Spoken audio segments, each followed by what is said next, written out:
చెప్పి 7 కోట్ల రూపాయలు ఒక తెలుగుదేశం టికెట్ ఇప్పిస్తానని చెప్పి తీసుకున్నాడు. అంటే నాకు తెలిసి ఒక ఎమ్మెల్యే, తిరువూరు ఎమ్మెల్యే కొనుకులపూడి శ్రీనివాసు ఇదే విజయవాడ ఎంపీ మీద నేను 5 కోట్ల రూపాయలు ఇచ్చాను, ఇదిగో దానికి తగ్గట్టు ఆధారాలు, వాళ్ళ పిఏ వచ్చి ఏ రోజు డబ్బులు తీసుకెళ్లాడు, ఇదిగో నేను ఏ విధంగా బ్యాంక్ స్టేట్మెంట్ లో డబ్బులు వేశాను, నేను ఆయన కేశినేని చిన్నియా అని కేశినేని చిన్నికి ఏ విధంగా డబ్బులు వేశానని బ్యాంక్ స్టేట్మెంట్ పెట్టినప్పటికీ కనీసం స్పందన లేని దున్నపోతు ప్రభుత్వం ఈ ప్రభుత్వం. నేను చంద్రబాబు నాయుడు అడుగుతున్నా, సిగ్గులేదా నీకు అసలు? నువ్వు ఒక అడ్మినిస్ట్రేటర్వా? నువ్వు రిఫార్మ్స్ గురించి మాట్లాడతావా? నువ్వు 45 సంవత్సరాల ఇండస్ట్రీయా? సిగ్గుందా నీకు కనీసం? ఈ మాట అనటానికే నేను సిగ్గుపడుతున్నా. అవినీతి లేని పరిపాలన అందిస్తావా? ఈ రాష్ట్రంలో మద్యాన్ని ఎవడైనా ఎక్కువ రేటుకి అమ్మినా, లేకపోతే ఏదైనా ఇసుకని మాఫియాని చేసినా, లేకపోతే మైనింగ్ మాఫియా చేసినా, ట్రాన్స్పరెన్సీ, హానెస్టీ, ఇంటిగ్రిటీ, ఈ 3 నీ ప్రభుత్వానికి 3 పట్టుకొమ్మలా? సిగ్గుందా నీకు కనీసం? 45 సంవత్సరాల ఇండస్ట్రీ అంటావు, 75 సంవత్సరాలు వచ్చినాయి. ఒక ఎమ్మెల్యే అది కూడా తెలుగుదేశాన్ని పార్టీకి సంబంధించినటువంటి ఎమ్మెల్యే, నేను ఒక ఎంపీకి 5 కోట్ల రూపాయలు డబ్బులు ఇచ్చాను, ఇదిగో ఈ స్టేట్మెంట్, బ్యాంక్ స్టేట్మెంట్ ఇస్తే కనీసం ఆ ఎమ్మెల్యే మీద, ఎంపీ మీద చర్యలు లేని, డబ్బులు నువ్వెందుకు ఇచ్చావు, డబ్బులు వాడెందుకు తీసుకున్నాడు అని కనీసం ఎమ్మెల్యే మీద చర్యలు లేని నీదొక పార్టీ, నువ్వు ఒక నాయకుడివి, నీదొక హానెస్టీ, నీది ఒక తెలుగుదేశం పార్టీ, దానికి నువ్వు మీ కొడుకు బ్రాండ్ అంబాసిడర్. ఎట్లా? నీ పార్టీలో ఎమ్మెల్యే చేసిన ఆరోపణ మీద ఎంపీ మీద కనీసం చర్యలు లేవు. నువ్వు నీ సామాజిక వర్గానికి దోచి పెట్టకుండా ఉంటావా? నువ్వు ఇన్ని వేల కోట్ల రూపాయలు, లక్షల కోట్ల రూపాయలు అప్పులు చేసి రాష్ట్రాన్ని బాగు చేస్తావా? ఇంకా నువ్వేం చర్యలు తీసుకుంటావా వేమన సతీష్ మీద? నీ ఎమ్మెల్యే ఆరోపణ చేసినటువంటి ఎంపీ మీద దిక్కు దివానం లేదు. నాతో ఒక తెలుగుదేశం పార్టీ నాయకుడు ఫోన్ చేసి అన్నాడు ఈ మాట, ఏదో ఒకటి ఇచ్చిందంత తీసుకొని రాజీ పడిపోవచ్చు కదా అని. ఏంటి సార్ మీరు కూడా అలాగంటారా అని నేను అన్నా. ఆయన దానికి ఏమన్నాడు తెలుసా? చంద్రబాబు నాయుడు గారి సంగతి మీకు తెలియదండి, ఒక ఎమ్మెల్యేనే ఆరోపణ చేసి ఎంపీ మీద 5 కోట్ల రూపాయలు తీసుకున్నాడని చెబితే కనీసం ఆయన మీద చర్యలే తీసుకోలేదు. మీరు ఎక్కడి నుంచో వచ్చి ఏదో వీడియో ఒకటి చూపించి చర్యలు తీసుకోమంటే తెలుగుదేశం పార్టీ తీసుకుంటారా? తెలుగుదేశం పార్టీ బ్రతికేది డబ్బు కోసం, బ్రతుకుతుంది డబ్బు కోసం, బ్రతికింది డబ్బు కోసం, భవిష్యత్తులో బ్రతకబోయేది కూడా డబ్బు కోసమే. మీకు ఆ విషయం తెలియకుండా ఊరికే పిచ్చిగా మాట్లాడతారు ఎందుకు శ్రావణ్ గారు? ఇది కరెక్ట్ అనిపించింది నాకు తెలిసి. ట్రూ, ఇది కరెక్టే. కాబట్టి నేను తెలుగుదేశం పార్టీ అధినేతని చంద్రబాబు నాయుడు కోరుతున్నా, మీరు గనక సుధామాధవి విషయంలో మీరు నామడికి న్యాయం చేయకపోతే నేను ఖచ్చితంగా చెప్తున్నాను, తెలుగుదేశం పార్టీ ముందే ఈ నిరసన ప్రదర్శన చేయాల్సి వస్తుంది అని అయితే మాత్రం నేను మీకు మీ ద్వారా రాష్ట్ర ప్రభుత్వానికి చెప్తున్నాను. తెలుగుదేశం పార్టీ ముందే చేస్తాం ఈ నిరసన ప్రదర్శన, తర్వాత మీ ఇష్టం. బాధితులు ఎంతవరకు నేను కంట్రోల్ చేయగలను అంతవరకే కంట్రోల్ చేస్తాం. ఒక స్టేజ్ దాటిన తర్వాత బాధితులను కూడా నేను కంట్రోల్ చేయలేను. దయచేసి ఆవిడ తప్పు చేసిందా రైట్ చేసిందా పక్కన పెట్టండి. నిజంగా ఆవిడ డబ్బులు ఇచ్చి ఉంటే ఆవిడ డబ్బులు ఆవిడకి ఇప్పించండి. ఆవిడ డబ్బులు ఇవ్వలేదు అంటే ఆవిడ న్యాయం ఆవిడ తీసుకుంటుంది. కానీ తెలుగుదేశం పార్టీ కనీసం ఎంక్వైరీ చేసి ఆవిడ విషయంలో మంచో చెడ్డ చెప్పాల్సినటువంటి బాధ్యత ఉంది. నిజంగా తీసుకొని ఉంటే డబ్బులు ఇప్పించాల్సిన బాధ్యత తెలుగుదేశం పార్టీ ఉంది. లేదు అంటే కాన్సిక్వెన్సెస్ విల్ ఫాలో. ఈ అంశం మీద నేను సుధామాధవి అక్కను కూడా మాట్లాడవలసిందిగా కోరుచు.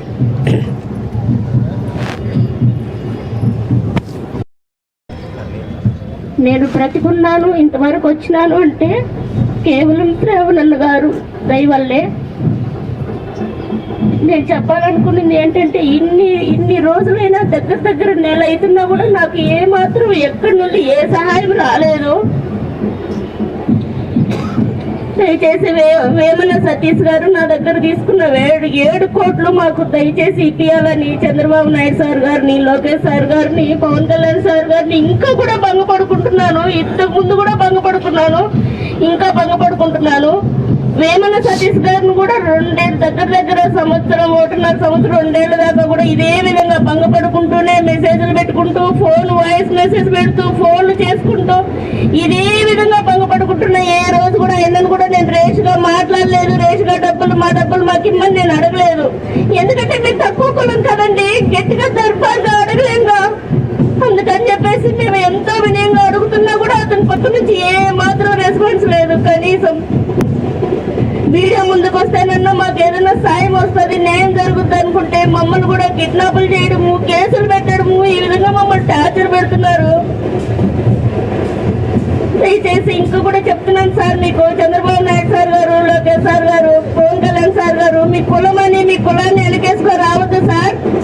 దయచేసి ఈ యొక్క ఎస్సీ కులానికి చెందిన మాలగానైనా నాకు కూడా మీరు సాయం చేయాలి సార్. మా లాంటి వాళ్ళకి సాయం చేస్తేనే సార్ మీకు విలువ ఉండేది, గౌరవం ఉండేది.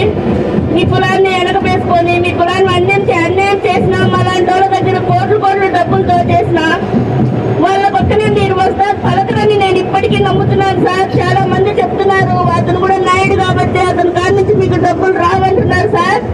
దయచేసి మీరు కులాన్ని చూడకుండా నాకు అన్యాయం జరిగిందా లేదా కోడూరు నియోజకవర్గం పోయి ఇంకా కూడా నువ్వు ఎంక్వైరీ చేసి నాకు న్యాయం చేయమని ప్రతిమాడుకుంటున్నాను సార్. నాకు న్యాయం జరగకపోతే నిజంగానే మీ యొక్క పార్టీ దగ్గర నేను ఆత్మహత్య చేసుకునేదాన్ని కూడా సిద్ధంగా ఉన్నాను సార్. కూడా మిమ్మల్ని నేను ఏ రోజు తప్పుగా అనలేదు సార్. ఎవరో చెప్పినా కూడా చంద్రబాబు నాయుడు సార్ నీకు డబ్బులు ఇప్పిరన్నా కూడా లేదు, ఖచ్చితంగా నాకు డబ్బులు ఇప్పిస్తారు సార్. నోటీసుకు పోతే నేను చెప్తున్నా సార్. ఇంకా మీ నోటీసుకు రాలేదా సార్? ఇంకా నాకు న్యాయం చేయాలని అనిపించలేదా సార్? దయచేసి నాకు న్యాయం చేయండి సార్, నా ఫ్యామిలీని కాపాడండి సార్.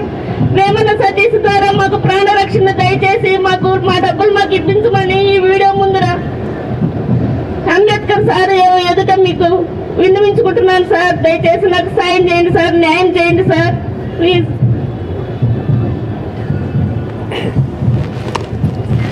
ఈ అంశాల మీద ఈ రాజ్యాంగ ఆమోద దినోత్సవాన్ని పురస్కరించుకొని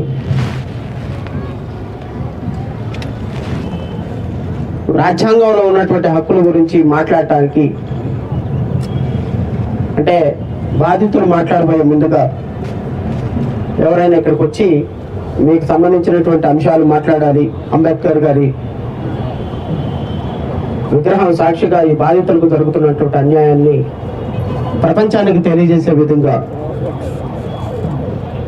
మీరందరూ వచ్చి ఇక్కడికి మీ అభిప్రాయాల్ని పంచుకోవాలని మనస్ఫూర్తిగా కోరుకుంటూ మాట్లాడతావా?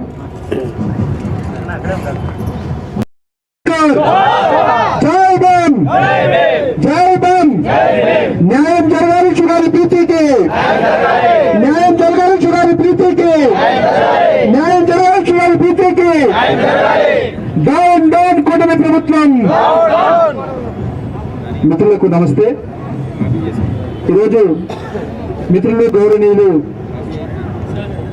పార్టీ జాతీయ రాష్ట్ర అధ్యక్షులు జనశ్రావణ్ గారి ఆధ్వర్యంలో నిర్వహించినటువంటి ఆమోద దినోత్సవానికి చేసినటువంటి ప్రతి ఒక్క దళిత బహుజన సామాజిక బిడ్డలందరికీ కూడా ఉద్యమ జయభీములు తెలియజేస్తూ ఈరోజు ప్రధానంగా బాధితుల పక్షాన్ని నిలబడి బాధితులకు నేనున్నటువంటి వెన్నుదన్నుగా నిలబడి పోరాటం చేస్తున్నటువంటి జనశ్రావణ్ గారి యొక్క నాయకత్వాన్ని ఖచ్చితంగా బలపరచాలని పిలుపునిస్తూ, ఏదైతే షుగారి ప్రీతి గారు ఉన్నారు, షుగారి ప్రీతి గారు వారి తల్లి గారు నా సహచర దివ్యాంగురాలు.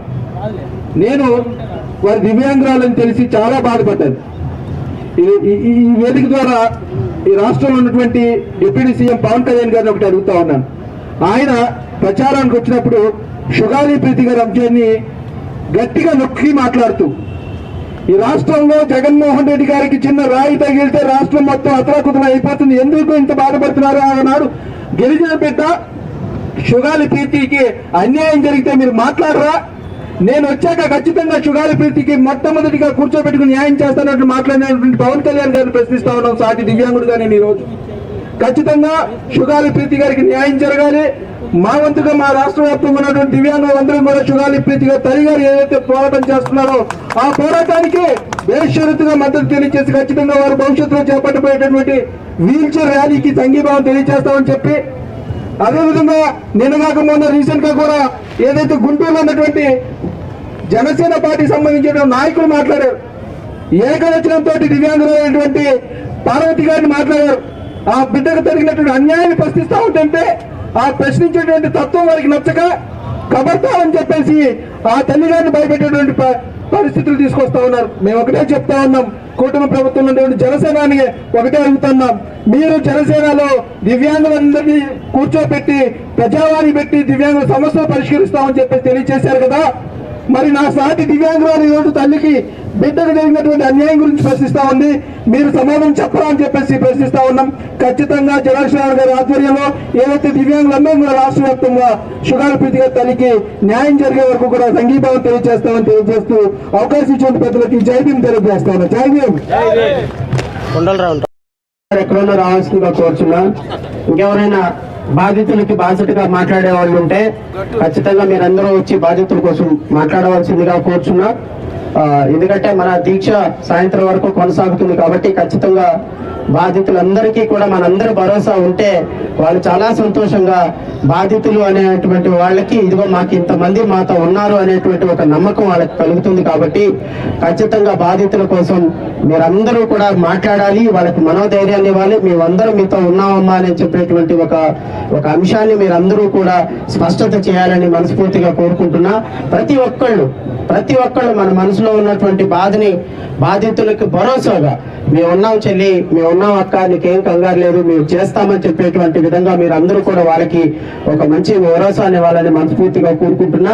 ఈరోజు మన అంబేద్కర్ గారి విగ్రహాన్ని ఈ విధంగా దుమ్ము ధూళితోటి ఈ ప్రాంగణం మొత్తాన్ని అబాండ్ చేసినటువంటి రాష్ట్ర ప్రభుత్వ చర్యల్ని మరి అందరం ఖండించాలి. కులాలకి, మతాలకి, ప్రాంతాలకు అతీతంగా ఈ